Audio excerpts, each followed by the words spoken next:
The small-town barber who cut hair for 20 years. Same chair, same stories, same steady hands. Until the day a customer's passport fell out of his jacket, and Tony glanced at it for exactly 2 seconds before saying, "That's a beautiful check. Republic stamp, Mr. Novak, 1987 issue, if I'm not mistaken." The customer went pale. Because that passport was classified, the stamp was invisible under normal light, and Mr. Novak wasn't supposed to exist. Welcome to Untold Valor Stories. Before we dive into this incredible tale of the longest deep cover operation in intelligence history, tell me in the comments what city you're watching from today. And if you believe stories like this deserve to be told, hit that subscribe button and help us honor the masters of deception who protect us in plain sight. Tony's classic barber shop sat on Maple Street in the small town of Millfield, Massachusetts. Exactly where it had been for 20 years, 3 months, and 14 days. The red, white, and blue spiral pole outside turned at the same unhurried pace it had since 1984, when Tony Marconi had first hung his barber's license on the wall and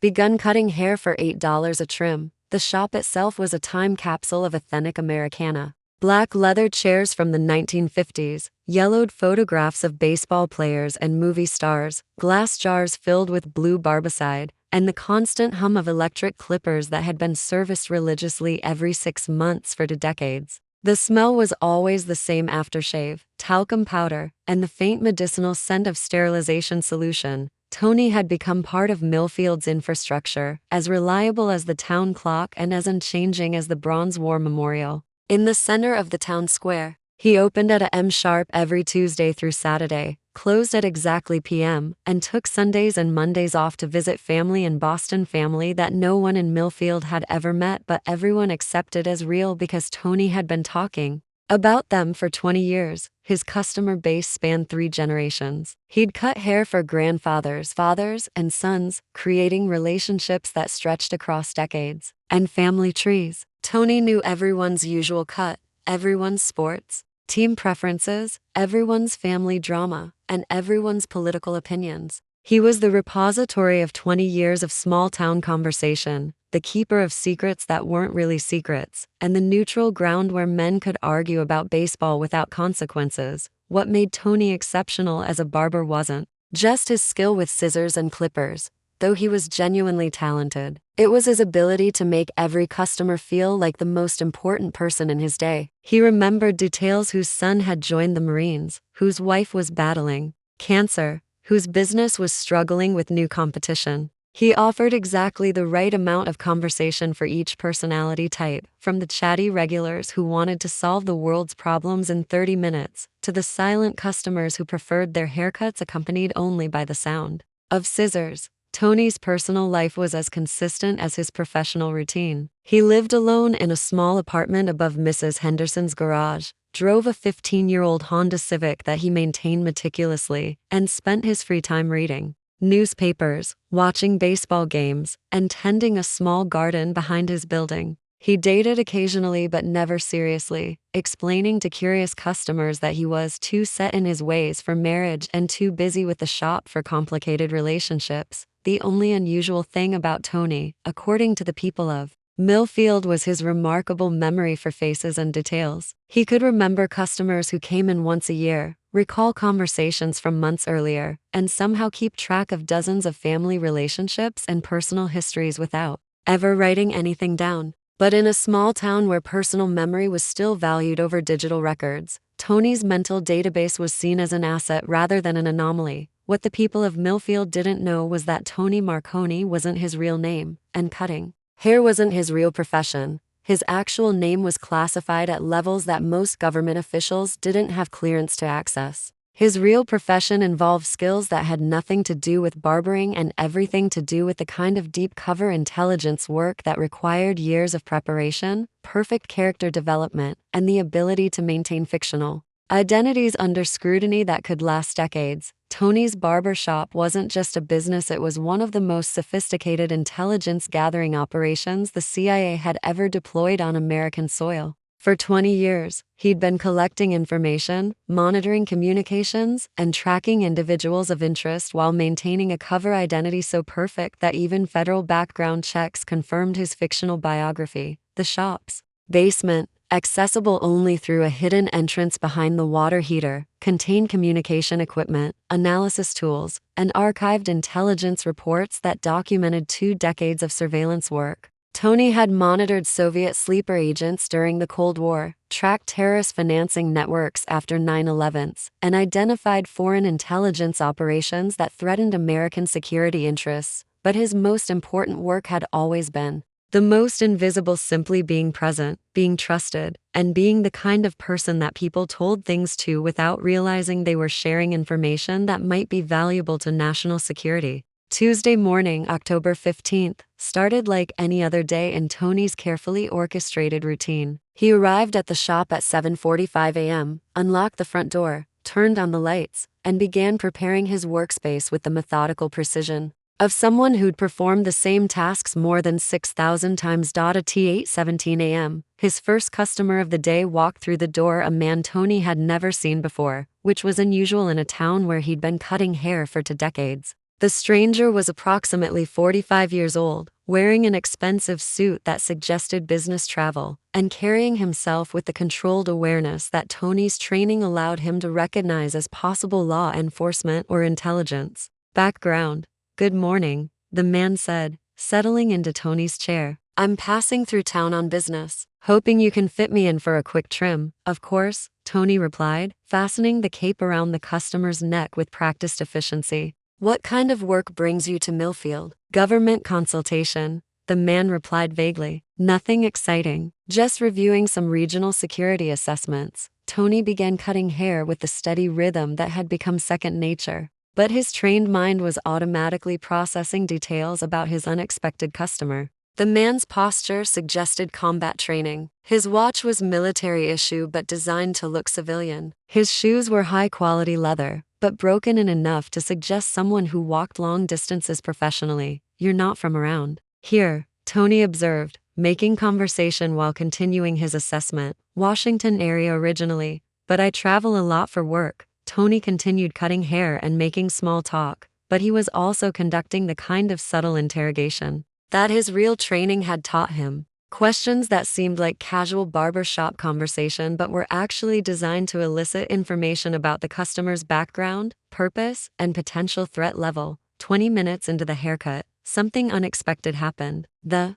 customer's jacket, hanging on the hook beside Tony's chair, shifted slightly as the man leaned forward, and a small leather folder fell from the inside pocket, landing on the floor beside Tony's feet. Tony glanced down automatically and saw what appeared to be a passport folder, partially open to reveal official documentation. Most barbers would have simply picked it up and handed it back without looking, but Tony's training had conditioned him to process visual information instantly and completely. In the 2 seconds it took him to lean down and retrieve the folder, Tony's eyes recorded details that shouldn't have been possible for a civilian to notice or understand. The passport was Czech Republic issue, but the binding pattern and paper texture indicated it was a high-quality forgery rather than an authentic document. The visa stamps were properly aged but showed microscopic irregularities that suggested professional counterfeiting. Most importantly, one of the entry stamps was invisible under normal lighting, but became briefly visible when Tony's barber shop fluorescent light hit it at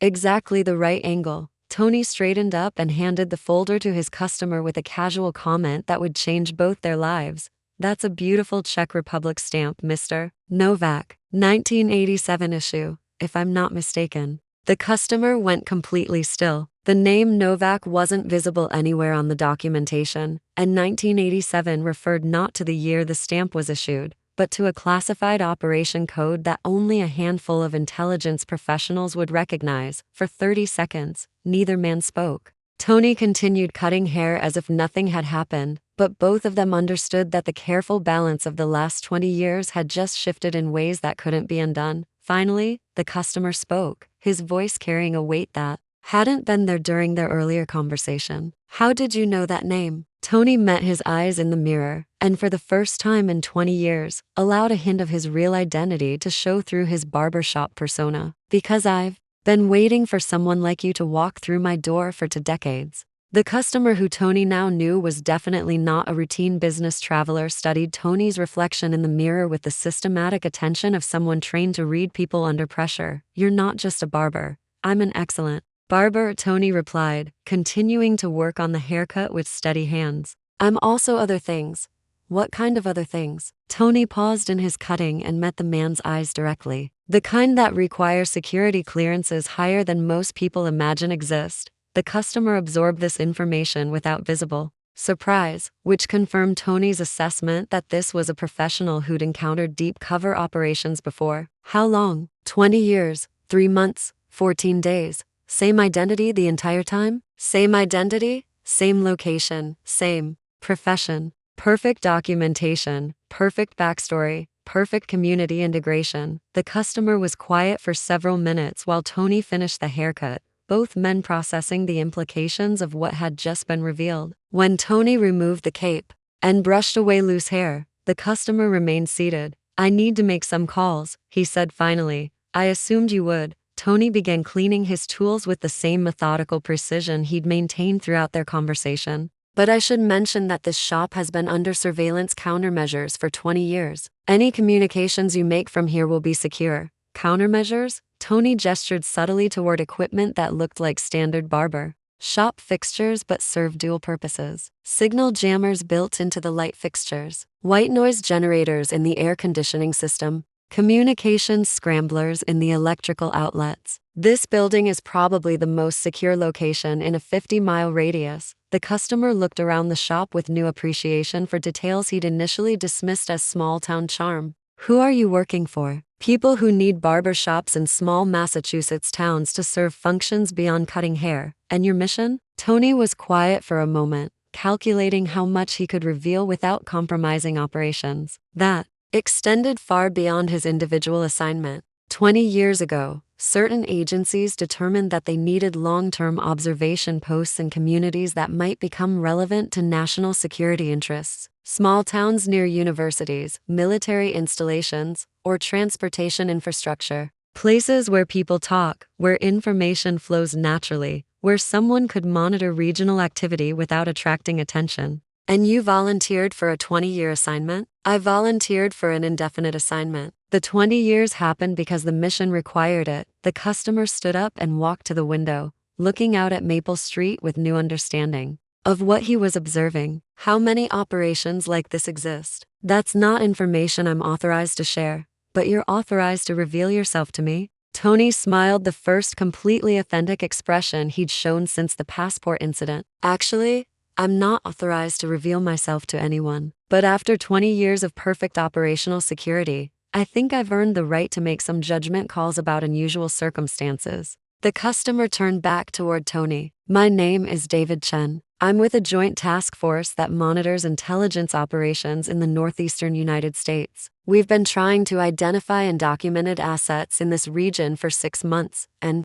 now you've found one." "Now I've found one." Chen paused, then asked the question that Tony had been expecting. "Are you the only one?" Tony's answer revealed the scope of something far larger than Chen had anticipated. "In this immediate area? Yes. In New England? No. How many others?" "Enough that we can coordinate regional intelligence when necessary. Few enough that we maintain perfect operational security." Chen absorbed this information with the systematic analysis of someone trained to assess large-scale intelligence operations. "Your handlers, how often do you report?" "Daily for routine communications. Immediately for anything that affects national security. Never in ways that compromise the cover identities of other assets." "And in 20 years, this is the first time your cover has been compromised?" Tony considered the question carefully. "This is the first time I've chosen to reveal my cover identity." "There's a difference." Chen understood the implication. Tony hadn't been caught or exposed. He'd made a calculated decision to identify himself to someone he'd assessed as trustworthy and potentially valuable. "Why reveal yourself to me?" "Because your investigation into undocumented assets suggests that someone in your task force has identified patterns that could compromise multiple operations. Because I need to understand what you know and how you learned it. And because after 20 years of perfect isolation, I thought it might be valuable to have a professional conversation with someone who understands the work." Chen nodded slowly. "What do you need from me?" information about your investigation, assessment of whether other assets in the region are at risk, and possibly coordination on intelligence matters that affect both your task force and our ongoing operations, and what can you offer in return? Tony's answer revealed the value of 2 decades of community integration and intelligence gathering, 20 years of regional intelligence, analysis of threats, trends, and individuals that official channels might have missed, and access to communication networks that can coordinate responses to emerging situations faster than federal bureaucracy allows. Chen made his decision with the directness of someone trained to recognize opportunity when it appeared. What do you need me to do? Over the following 2 hours, Tony and Chen developed a collaboration that would reshape both their understanding of regional intelligence work and their approaches to protecting American security interests. Tony began by revealing the scope of the network he'd been part of for 20 years. Deep cover assets positioned in 12 different communities across New England, each maintaining perfect civilian identities while monitoring activities that might affect national security. A bakery owner in Vermont who tracked border crossing patterns, a garage owner in Maine who monitored shipping activities at regional ports, a real estate agent in New Hampshire who documented foreign investment in properties near military installations. We're not a formal organization, Tony explained, as he showed Chen communication equipment hidden in his shop's basement. We're individual assets who coordinate when regional threats require comprehensive response. The basement workspace was a revelation that challenged Chen's assumptions about small-town businesses and federal intelligence capabilities. Sophisticated computers hidden inside vintage furniture, communication arrays disguised as plumbing fixtures, analysis equipment that could process intelligence from multiple sources and generate threat assessments in real time. This operation has been running for 20 years without any official oversight. Without any official oversight, that appears in official records, Tony corrected. We report to handlers who maintain complete deniability about our existence. We're authorized to take actions that protect national security interests but can never be traced back to federal agencies. Chen examined documentation that revealed the intelligence network's contributions to national security over the decades. They'd identified terrorist funding operations, tracked foreign intelligence activities, and provided early warning about threats that had allowed federal agencies to prevent attacks without revealing how the intelligence had been developed. The Barber shop itself. How much of your customer information has intelligence value? Tony showed Chen analysis files that demonstrated the sophisticated intelligence gathering that occurred during routine haircuts. Small-town barbers hear everything. Family problems, business difficulties, financial stress, relationship issues, political opinions, travel plans. Most of it is just local gossip, but some of it indicates patterns that suggest larger problems. The files contain 20 years of documented intelligence about regional activities, foreign visitors, unusual business transactions, and behavior patterns that might indicate security threats. But Tony had also developed something more valuable: detailed psychological profiles of community members that could predict how they might respond to recruitment attempts, financial pressure, or security threats. You've essentially created a human intelligence network that operates through normal social interaction. I've created relationships that allow me to monitor this community's security environment without anyone realizing they're being monitored. Chen began to understand that Tony's operation represented a completely different approach to domestic intelligence gathering. Instead of conducting surveillance from outside communities, Tony had become part of the community he was protecting, creating the kind of comprehensive situational awareness that traditional intelligence methods couldn't achieve. Your task force investigation, Tony said, transitioning to the reason for their unexpected meeting. What patterns did you identify that led you to search for undocumented assets? Chen explained that his team had noticed anomalies in regional threat reporting that suggested intelligence was being gathered by sources not documented in federal databases. Threats were being identified and neutralized before official agencies became aware of them. Foreign intelligence operations were being disrupted by actions that couldn't be traced to known federal activities. We thought we were looking for foreign intelligence operations operating on American soil. Instead, we found American intelligence operations that are so deeply buried they don't appear in our own records. Tony nodded. That was the design. create capabilities that could protect American interests without creating bureaucratic vulnerabilities or political complications, and it's worked. For 20 years, we've prevented threats that never made headlines because they never had the opportunity to develop into active dangers. Chen reviewed intelligence summaries that documented the network's contributions to regional security, prevention of terrorist attacks, disruption of foreign recruitment operations, identification of cybersecurity threats, and coordination of responses to emerging dangers that had kept New England significantly safer than official agencies realized. What happens now? Chen asked. Tony had been considering this question since their conversation began. Now we decide whether your task force becomes a threat to our operations or becomes a resource that helps us serve American security interests more effectively. What would integration look like? Unofficial coordination. We continue operating under deep cover, but we share intelligence with your task force when regional threats require comprehensive federal response. You provide us with intelligence about emerging threats that might affect our areas of operation. Chen understood that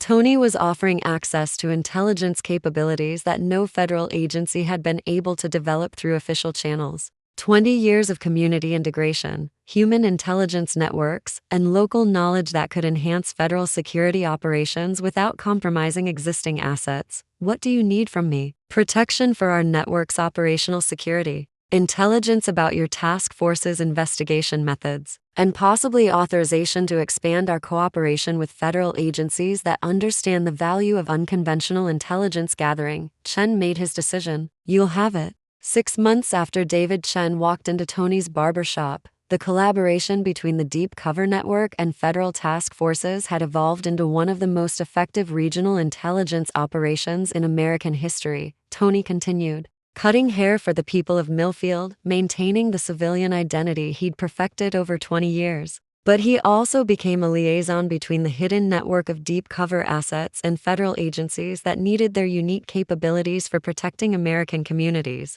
The barber shop remained exactly what it appeared to be, a small business, where local residents got haircuts and discussed their lives. But it was also a coordination center for intelligence operations that spanned 6 states and involved assets who'd been protecting American security interests for decades without recognition or official acknowledgement. Chen's task force had been restructured to provide coordination and support for the Deep Cover Network while maintaining complete deniability about their existence. Federal agencies gained access to intelligence that had been unavailable through traditional channels, while the network gained access to resources that enhanced their ability to identify and respond to emerging threats. The integration had prevented 3 major security incidents in the first 6 months alone. A terrorist financing operation had been identified and disrupted before it could fund attack planning. A foreign intelligence recruitment network had been exposed and neutralized before it could compromise American assets. A cybersecurity threat had been detected and eliminated before it could impact critical infrastructure. But the most important result of the collaboration was strategic rather than tactical. Federal agencies had gained understanding of how effective long-term community integration could be for intelligence gathering and threat prevention. The Deep Cover Network had gained access to resources and intelligence that enhanced their ability to protect the communities they'd been serving for decades. 20 years ago, this seemed like an experimental approach to domestic security, Tony told Chen during one of their regular coordination meetings. Now it looks like the most effective method we've developed for preventing threats before they become active dangers. Have you ever regretted the assignment? Tony looked around his barber shop at the photographs of customers spanning to decades, at the chair where he'd spent 20 years listening to the concerns and dreams of people who'd become genuinely important to him. I thought I was sacrificing 20 years of my life to serve national security interests. Instead, I discovered that serving a community is the most effective way to protect national security. These people aren't just my cover identity, they're my responsibility. Chen understood that Tony had developed something beyond professional competence in his role. He'd created genuine relationships with people he'd been assigned to monitor, and those relationships had become the foundation for security work that was both more effective and more meaningful than traditional intelligence operations. What's next for the network? Expansion. There are communities across the country that would benefit from the kind of long-term security monitoring we've developed here. Places where early warning about emerging threats could prevent attacks, where human intelligence could identify foreign operations, where community integration could provide the kind of situational awareness that traditional surveillance can't achieve. Tony had become an advocate for deep cover operations that prioritize community service over intelligence extraction. His approach had proven that the most effective way to gather intelligence was to genuinely care about the people and places being protected. Will you continue in Millfield? As long as the mission requires it. As long as the community benefits from my presence.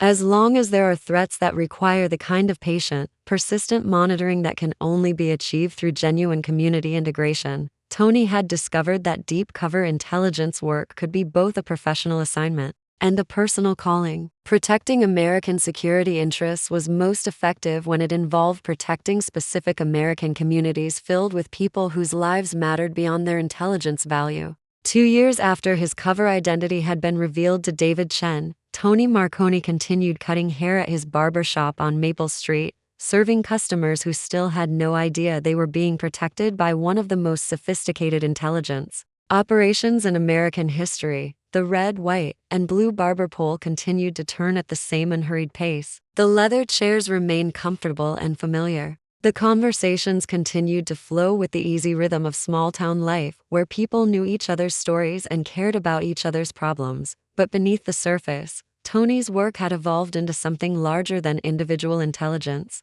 gathering. He'd become the coordinator for a national network of deep cover assets who were redefining how America protected itself from emerging threats. The barber shop basement now housed communication equipment that connected Tony to assets across the country. Intelligence flowed between communities, threats were identified and tracked across state lines, and responses were coordinated through networks that existed outside official bureaucracy but served official security interests. Tony had proven that the most effective intelligence work happened when operators became genuinely invested in the communities they served. His 20-year assignment had demonstrated that deep cover operations could be both professionally successful and personally meaningful when they prioritized service over surveillance. Some days I cut hair, Tony told Chen during their final recorded conversation. Some days I save lives. Most days, I do both. And after 20 years, I've learned that they're not really different jobs. They're both about taking care of people who depend on you to be there when they need you. The people of Millfield never learned that their trusted barber was also their guardian. They continued to bring Tony their problems, their stories, and their trust, never knowing that their conversations contributed to a security network that had prevented attacks, disrupted foreign operations, and protected American communities. Across multiple states, Tony had become a master of ordinary life in service of extraordinary purposes. His story proved that sometimes the most effective way to protect America was to become genuinely American, to care about small communities, to serve regular people, and to build relationships that lasted decades rather than missions. In a world where intelligence work often required operators to maintain emotional distance from their assignments, Tony had discovered that emotional investment could be the most powerful tool for gathering intelligence and preventing threats. 20 years after walking into Millfield as a deep cover operative, Tony Marconi had become exactly what his cover identity claimed to be: a small-town barber who cared about his community. The only difference was that his care extended to protecting that community from threats they never knew existed. And in barbershops, coffee shops, and small businesses across America, other deep cover assets continued the same patient, persistent work, serving communities while protecting the country, one conversation at a time.